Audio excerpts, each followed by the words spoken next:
There is something peculiar about certain individuals. They move through the world in a way that is not entirely visible, not entirely understood, but profoundly felt. They walk into a room and sense it all. The unspoken tension between friends, the hidden grief behind a smile, the quiet resignation masked as contentment.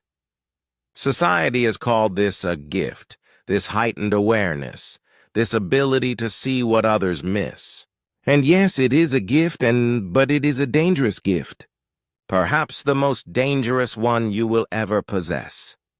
I do not speak here of physical danger, the kind that threatens the body or life itself. No, the danger I speak of is subtle, insidious, and silent.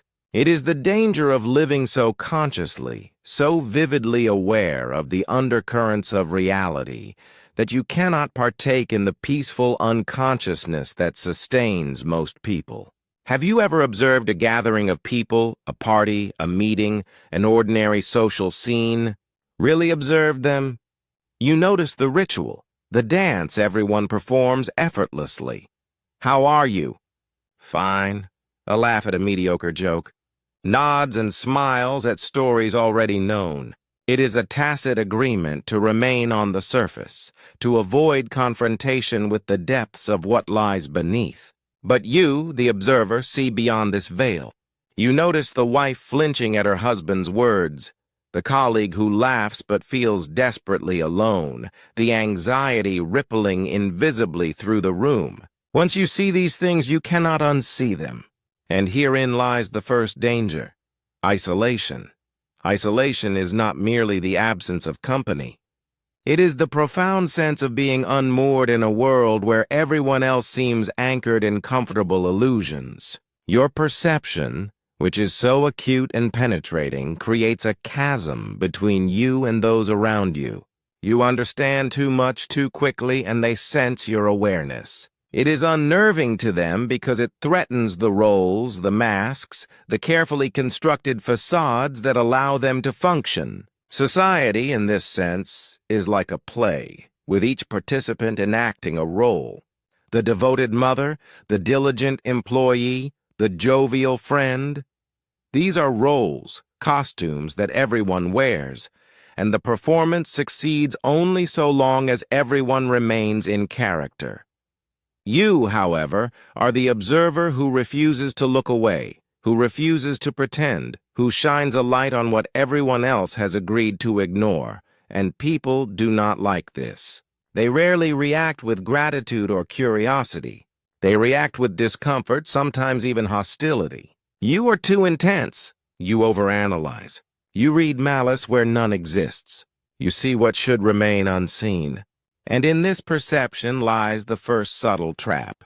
You begin to feel alone, deeply alone. For the more clearly you see, the fewer people can meet you in the same space of understanding. The more awake you become, the more you live in a reality separate from the collective unconscious. There is a story I know. A woman named Sarah. Sarah could sense everything, read everything. Walk into a room, and she could see who was performing, who was genuine, who was hurting, who was hiding.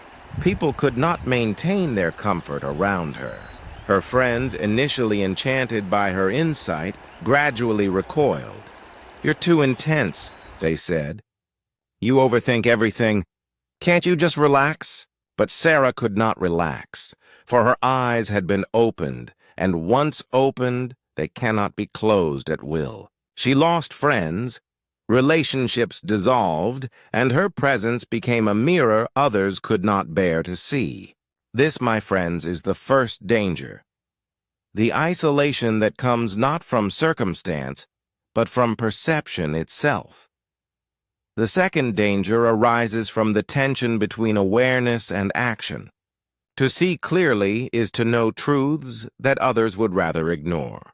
And once you know, you face a terrible choice: speak or remain silent. Speak, and you risk the wrath of others. They call you negative, hypersensitive, a troublemaker. They accuse you of creating drama, reading into things unnecessarily, of destabilizing what was functioning adequately in their eyes. And silence is no sanctuary either. Every time you suppress your perception, you undermine your own trust in your experience. You create a division within yourself, a schism between what you know and what you must pretend to believe. Over time, this creates an inner tension that is quiet, relentless, and exhausting. Your reality and your integrity are at odds. And in this struggle lies the subtle danger of self-doubt and inner fragmentation. I have witnessed this in countless situations. In boardrooms where forced enthusiasm masks looming failure, in family dinners where smiles hide unspeakable tension, in friendships where the truth of disconnection is carefully avoided. And when the observer gently points out what is visible, the reaction is often hostility, not argument. This is the third danger, the phenomenon of shooting the messenger. When one reveals truths uncomfortable to acknowledge, society's instinct is to project blame onto the one who perceives. You become the problem not because you create it, but because your perception threatens the illusions that allow others to navigate life comfortably. Labels emerge: negative, dramatic, paranoid, overly sensitive. Notice the pattern. The problem is always assigned to the observer, never to the circumstances that are being observed. The fourth danger, perhaps the most insidious, is the loss of self in constant perception. To see clearly is to absorb the emotional currents of others. You feel the anxiety, sadness, and tension of everyone around you as if it were your own. Walk into a room feeling calm and leave feeling anxious or despondent. Over time, it becomes difficult to distinguish between your emotions and those you absorb from others. Boundaries blur. Identity becomes slippery. The observer may feel as though they are dissolving, swallowed by a sea of collective emotion, their voice lost in the cacophony of unconsciousness. But all of this, while profound and perilous, is not inevitable. The danger lies in unconsciousness, in perceiving without understanding, in being carried along by perception rather than guiding it. There is wisdom to be learned, and the moment this awareness becomes conscious, the nature of perception transforms. You begin to understand that your role is not to save everyone from their unconsciousness, not to correct every unspoken problem, not to rescue every soul from hidden suffering. Your clarity is not a burden to bear as a duty, but a gift to carry with grace. Consider a river, muddy and turbulent. You see the muddiness clearly while others pass by, oblivious or indifferent. You can either jump in and try to clear it with frantic effort, exhausting yourself in a task that is not yours to complete, or you can observe, note the condition, and continue on your path, knowing that clarity and change occur in their own time. Your perception does not obligate you to act. It informs you. The wise observer understands the difference between compassionate awareness and compulsive intervention. Seeing does not mean forcing. Understanding does not mean controlling. There is freedom in observation without interference. The paradox is this: when you release the compulsion to fix, your vision often becomes sharper, clearer, more profound. People feel safer around you because your awareness no longer demands that they alter themselves to accommodate your perception. When someone sees you fully but does not require you to be different, does not demand that you act or change, you experience a sense of liberation, a lightness of being. This is the highest form of the gift. Awareness held lightly, freely, without compulsion, allowing others to awaken at their own pace, without pressure, without judgment. The path to this wisdom begins with solitude. Real solitude, not merely physical isolation, but psychological solitude.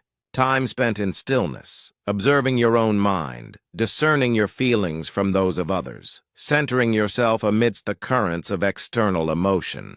This is the practice of separating what is yours from what is not, of establishing boundaries that protect the self without shutting out the world. Trusting your perception, holding space for truth without forcing it, and maintaining conscious distance are essential practices for anyone gifted with deep awareness. And yet, even in solitude, the observer remains in the world. Being in the world but not of it, this is the delicate balance. You engage, participate, observe, and interact, but you are not consumed by the collective unconsciousness, by the compulsions, fears, and illusions of those around you. You retain your center while witnessing the currents of emotion, the hidden truths, and the unspoken realities of the world. This is the art of living with eyes wide open in a society that prefers them closed. There is a community, however small, of those who perceive similarly. Others who live in the liminal space of seeing more, feeling more, knowing what is unspoken. To find them is to find relief, companionship, understanding. When two or more awake individuals meet, a resonance occurs, a quiet harmony that affirms reality as it is, not as it is performed. This community is rare but crucial, for the observer cannot exist entirely alone without risk of despair. Recognition, mutual understanding, and shared silence offer sustenance to those who perceive deeply. And so, the dangers of seeing what others do not are real: isolation, misperception, emotional absorption, and the hostility of those uncomfortable with awareness. But there is hope. Conscious perception, practiced with wisdom, becomes not a curse, but a gift. Boundaries, solitude, discernment, and patience transform danger into opportunity, suffering into insight, awareness into compassion. You learn that the world will not awaken on your schedule. Consciousness unfolds in its own time, in its own rhythm. Your role is not to force awakening, but to remain awake, to live consciously, to carry clarity without compulsion. Your gift, once learned to be handled wisely, is both illumination and liberation, a space in which others may gradually come to see for themselves. Those who suffer most are not those who see most, but those who see without boundaries, who absorb everything without filtration, who exhaust themselves trying to correct a world not ready to change. Those who thrive are those who maintain conscious distance, who hold awareness with compassion and lightness, who engage with the world without being consumed. Solitude, reflection, and understanding of self are the tools that allow perception to become sustainable, enriching, and ultimately transformative. Awake individuals, fully awake in a world that largely sleeps, carry a paradoxical existence, the clarity that isolates yet also connects, the perception that threatens yet also heals, the gift that burdens yet also liberates. In learning to navigate this, the observer discovers that danger and hope are two sides of the same coin. The more clearly one sees, the more profound the potential for both suffering and insight. But with wisdom, boundaries, patience, and compassion, the danger transforms into a delicate, luminous art of living fully aware. And thus, the final lesson emerges. You are not broken, you are not mad, you are awake. Your awareness, when held lightly, when applied consciously, when balanced with self-care and boundaries, becomes not a weapon, but a gift, a light in the darkness, a space for truth, a presence that allows others to be as they are, to awaken on their own terms, to navigate the world in their own time. The danger is real, but so is the possibility that clear seeing, when integrated with wisdom, patience, and compassion, becomes the highest form of human presence, the art of living with eyes wide open in a sleeping world.